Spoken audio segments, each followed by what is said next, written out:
আমরা তো ডিম কষা সবাই বানাতে পারি, কিন্তু এই ডিম কষার মধ্যে একটা মশলা মেশালে সাধারণ ডিম কষা যে এতটা অসাধারণ হয়ে উঠবে সেটা আমিও বুঝতে পারিনি। তার জন্য সাদা তেল গরম করে সেদ্ধ ডিম অল্প নুন হলুদ দিয়ে কড়া লাল করে ভেজে তুলে নেবে। তোমরা চাইলে অল্প ভেজেও নিতে পারো যারা কড়া ডিম ভাজা পছন্দ করো না। ওই তেলের মধ্যে পেঁয়াজ কুচি দিয়ে দিলাম। পেঁয়াজ কুচিটা হালকা বাদামি করে ভাজা হয়ে এলে এই মশলা বাটাটা দিয়ে দেব। তার মধ্যে আদা রসুন জিরে গুঁড়ো কাশ্মীরি লঙ্কা গুঁড়ো টমেটো আর ছিল কাঁচা লঙ্কা, সব কিছু দিয়ে ভালো করে মিশিয়ে তেল ছেড়ে আসা পর্যন্ত অপেক্ষা করতে হবে, মশলার কাঁচা গন্ধটা না যতক্ষণ চলে যায়।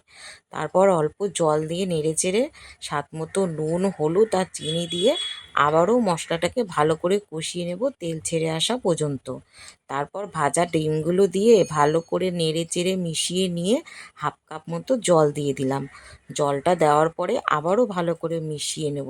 সব কিছু কিছুক্ষণ ফুটে এলে ওপর থেকে যখন দেখবে তেল ভেসে উঠেছে, তারপর সানরাইজের শাহি গরম মশলা গুঁড়ো আর সেই সিক্রেট মশলা কাসৌরি মেথি, এইটা দেওয়ার জন্যই কিন্তু ডিম কষার স্বাদটা দ্বিগুণ মাত্রায় বেড়ে গিয়েছিল। বিশ্বাস করো, যেন মনে হচ্ছিলো রেস্টুরেন্ট স্টাইল কষা ডিম। সব কিছু দিয়ে একটু ঢাকা দিয়ে নেড়ে চেড়ে নামিয়ে নিতে হবে। একদম কষা কষা করবে। খেতে দুর্দান্ত হয়েছিল। ভাত রুটি পরোটা সবের সঙ্গেই কিন্তু খাওয়া যাবে। দেখো এবার আমি সার্ভ করে নিলাম।